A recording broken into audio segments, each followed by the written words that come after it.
faith book, the book of faith, the Word of God, the Bible.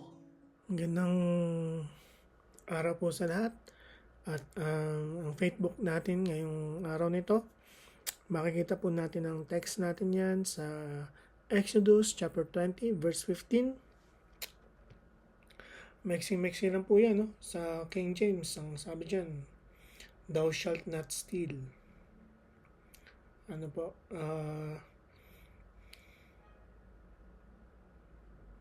Sa ESV, ang sabi yan, you shall not steal. No? Sa Tagalog, huwag kang magnanakaw. Nawalan ko pa parang ang topic yata ng mga preachers ngayong linggong ito ay tungkol sa pag-ibig. No? Dahil sa papalapit na Valentine's Day. Pero ma-relate pa rin natin, no?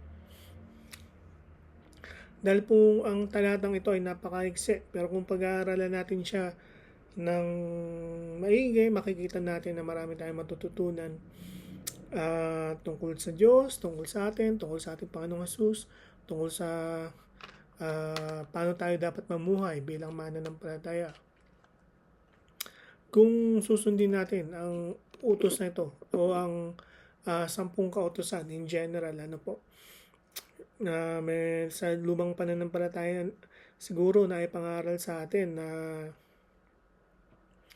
ang pagsunod sa 10 utos nagdadala ng kaligtasan sa tao. At yun po yung una nating dapat tandaan, ano, or matutunan tungkol dito sa 10 utos, no? Yan po ay makikita natin sa first 20 verses yata, no? First 20 verses ng Exodus. Nagsimula po yan sa verse 3, yung unang utos, at nagtapos sa verse 17, ano po? Yung sa wag kang mag-iimbot or wag kang mainggit, ano po? Pero kung titingnan po natin, pag-aaralan natin yung pagkakasunod-sunod ng pagkakasabi ng Diyos kay Moses, silang dalawang magkausap dito, at binibigay ng Diyos ang kautosang ito kay Moses para sundin ng bansang Israel, no? Kumbaga, nung time po na yon, sila ay nakalabas na ng Egypt mula sa kanilang pagiging alipin, ano po, at ngayon ay tinuturing sila na isang bansa na ng Diyos, ano po, sa pangunguna ni Moses. Pero dito, kahit po dito sa sa parteng ito, ano po, makikita natin na ang pagsunod sa 10 utos hindi po magdadala sa atin ng kaligtasan yan. Pero, ang pagsunod sa 10 utos ay magpapatunay sa ating kaligtasan. Ano po? Kasi pag pinag-aralan niyo po ang 10 utos, yan po ay practical na dapat nating sundin. Lalo na tayo mananampalataya na or kumilala na tayo sa ating Panginoong Jesus bilang Panginoon at tagapagligtas. Ano po? Kumaga kahit nga sa hindi mananampalataya, di ba, sa kinagisan nga nating religion, yan pa yung sinusunod para daw makakamit ng kaligtasan o makapunta sa langit, ano. Pero kasi kahit dito sa Exodus pa lang, pinatunayan na ng Diyos na ang pagsunod sa kautusan na ito, sa 10 utos, hindi magdadala ng kaligtasan, kundi resulta dapat ng kaligtasan. Kasi sabi dyan sa verse 1 and 2, no? Sa verse 1 sabi dyan, God spoke all these words saying, I am the Lord your God who brought you out of the land of Egypt, out of the house of slavery. Nawalan po natin, kung babasahin po natin yung Book of Exodus, na ano ba yung nauna? Yung pagligtas sa kanila ng Diyos mula sa Egypt o yung pagbigay ng 10 utos? Diba? So, kung ang pagsunod nila, no, nung panahon nila, nung panahon ng mga Israelita, kung ang pagsunod sa 10 utos, paraan ng kaligtasan, dapat binigay ito bago sila ilabas ni Moses sa Egypt, no? Na sinabi ni Moses, ito ang 10 utos ng Diyos, sundin nyo to, at ilalabas kayo ng Diyos sa Egypt, no? Pero hindi po. Ang nauna po doon ay nilabas muna ng Diyos ang bansang Israel sa Egypt, niligtas muna sila, no? Bago binigay itong kautusan na ito. At chapter 18 and 19 pa lang, sinabi na ng Diyos na ando na yung pagpili sa kanila ng Diyos, no? Dito sa verse 2, sinamarize yun, sinabi, ako ang Panginoon na inyong Diyos, ang nagligtas sa inyo mula sa Egypt. Dahil niligtas ko kayo mula sa Egypt, dapat sundin nyo itong mga kautusan.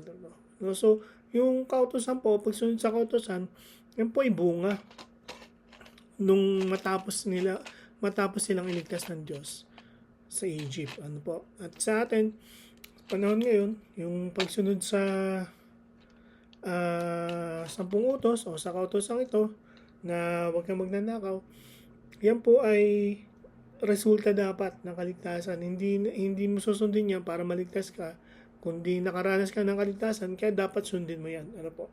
Kasi nga po, pag pinag-aralan natin, itong chapter 20 po ng Exodus ay simula pa lang ng mga kautusan ng Diyos sa bansang Israel. Hindi po dito natapos, dito lang nagsimula. Ito lang po yung general commands. Ano po? Pagkatapos yan, nagkaroon pa ng mga specific commands, no, lalo na sa buong book of Leviticus, doon talaga kung paano sila mag-offering. Pero karamihan po kasi doon sa mga specific commands na yon, kung paano nila itatayo yung tabernacle, kung paano sila sasamba sa offering,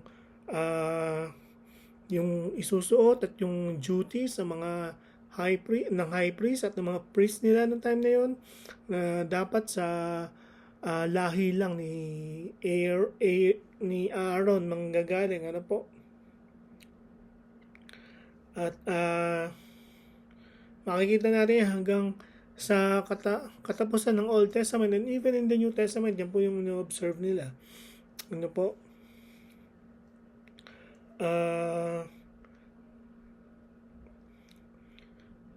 Pero ang general commandment po ay itong 10 utos. So, may mga specific commandments na para lang sa bansang Israel noong time na yun. Ano po? At pero itong first 10, no, itong 10 commandments, ito talaga yung general. Ano po? At isa pa pong patunay na hindi magdadala ng kaligtasan ng pagsunod sa 10 utos dahil sa Book of James, binanggit ni James yan na pag may sinuway ka dyan sa 10, bagsak ka na, no? Hindi yan parang test na pag nasunod mo yung siyam, isa lang yung sinuway mo, pasado ka pa rin kasi parang 90% nagawa mo no? Hindi po ganun yan. Yan po isang kautusan, ang hindi mo masunod, bagsak ka na. Ganun ang standard ng Diyos. Ano po, kaya po ang kautusan, sabi nga ng mga theologians, at kahit ang mga apostol, kahit ang ating Panginoon Jesus, when they referred to the commandments, sabi sa Biblia, parang salamin lang yan, no? Na sinasabi na madumi ka. Pero hindi yan maglilinis ng dumi sa buhay mo, sa sarili mo. Ano po? Pero hindi magsabihin na hindi na natin dapat sundin. Sundin pa rin natin kasi ngayon nga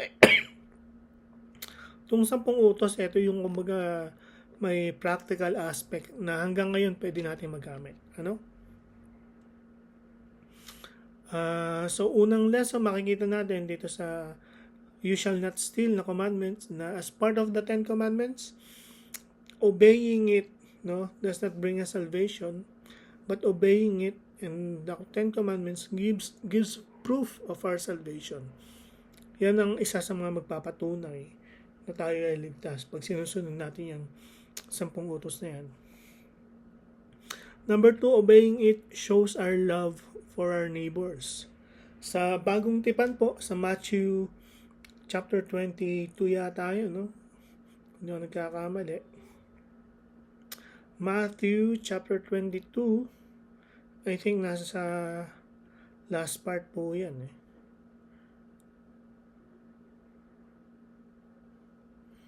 Verse 37, kasi ito tinanong ng mga religious leaders ng time na yan ng ating Panginoong Jesus, ano ba yung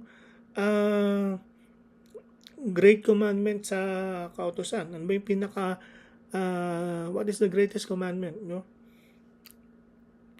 And sinamarize ng ating Panginoong Jesus itong 10 utos actually.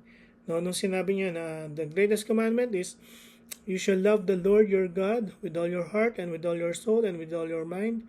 That is the great and first commandment. And the second is like it. You shall love your neighbor as yourself. No, on these two commandments depend on all the law and the prophets. No po, kasi kung titingnan po natin yung 10 utos, yung first 4, it shows our love to the Lord, our God. Ano po? Yun po nagpapakita ng pag-ibig natin sa ating Panginoon, sa Diyos. Yung second, yung last 6, no? Simula dun sa honor your father and mother, that shows our love to our neighbor, no? Or pag-ibig natin sa ating kapwa. Ano po? Now, pag sinabi kasing pag-ibig, lalo na Valentine's, iniisip natin romantic love eh. Pero hindi po. Hindi po yun yung greatest love eh. Dahil yung greatest love po eh, talagang etong commandment na to, love the Lord your God. Ano po? Because the Lord our God already loves us. And He showed it He proved His love, no, when He sent our Lord Jesus Christ to die on the cross for our sins. Ano po? Pero yun nga po, itong pangwalong utos na huwag kang magnanakaw, nagpapakita ng ating pag-ibig sa ating kapwa or sa ating neighbors in English. Ano po? Bakit? Kasi pag hindi tayo nagnanakaw, wala tayong kumbaga inagrabyadong tao. Kasi ang pagnanakaw, form po yan ng pandalamang din sa kapwa. Kung halimbawang dyan, si Pastor Johnny, halimbawa, may cellphone siya, ninakaw ko yung cellphone niya. So, nilaman ko si Pastor Johnny kasi kay Pastor Johnny yung cellphone na yun eh. Hindi naman sa akin. So, kung gagawin ko yun, ang isang bagay na pinapatunayan nun ay hindi ko mahal si Pastor Johnny bilang kaibigan, bilang kapatid sa Panginoon, bilang kamanggagawa. Ano po? So, yun yung pinapatunayan din pag nagnanakaw tayo. At marami pong paraan ng pagnanakaw, lalo sa panahon natin ngayon. Hindi lang yan yung mag-aakit bahay ka. Pwede nga sa trabaho ka pero hindi ka gumagawa ng dapat mong trabaho. Nagnanakaw ka ng oras sa kumpanyang pinagtatrabahuhan mo. Kung nasa eskwelahan ka, pag nasa eskwelahan ka, anong dapat ginagawa mo? Nag-aaral, Pero kung ginagawa mo parang chill ka lang, hindi ka gumagawa ng assignment, nagnanakaw ka ng panahon at nagnanakaw ka ng resources ng eskwelahan mo, na hindi mo dapat ginagawa. Sa panahon natin ngayon, siguro guilty kami dito ni Pastor Johnny, lalo dati,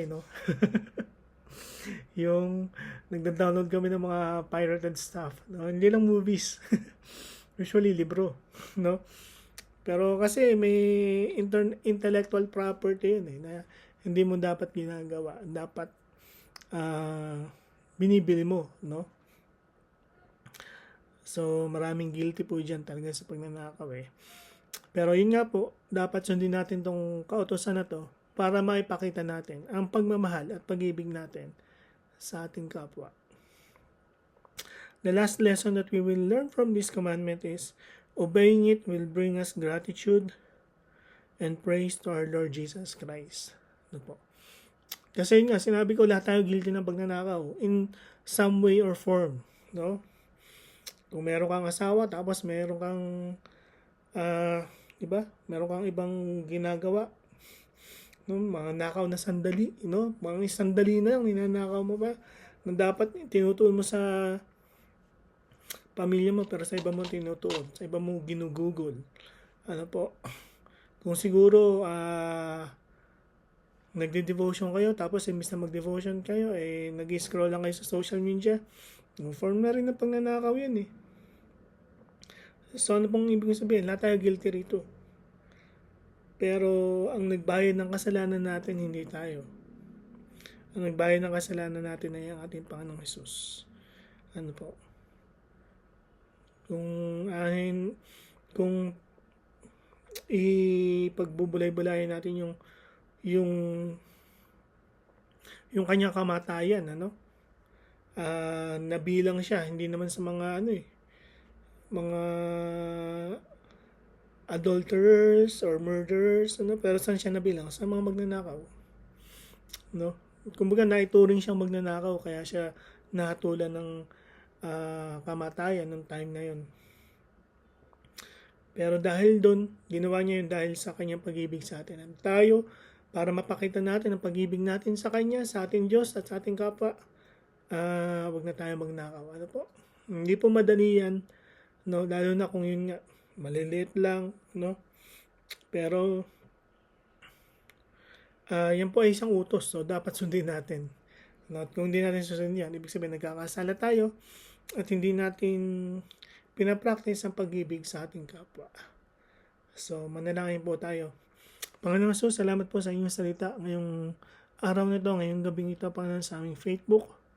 Napaka-eksi po, ng talatang pinag-aaralan namin, ngunit napakayaman po sa aral na hindi lamang dapat namin pag-aaralan, Lord, kundi dapat sa pamuhay namin para maipakita namin ng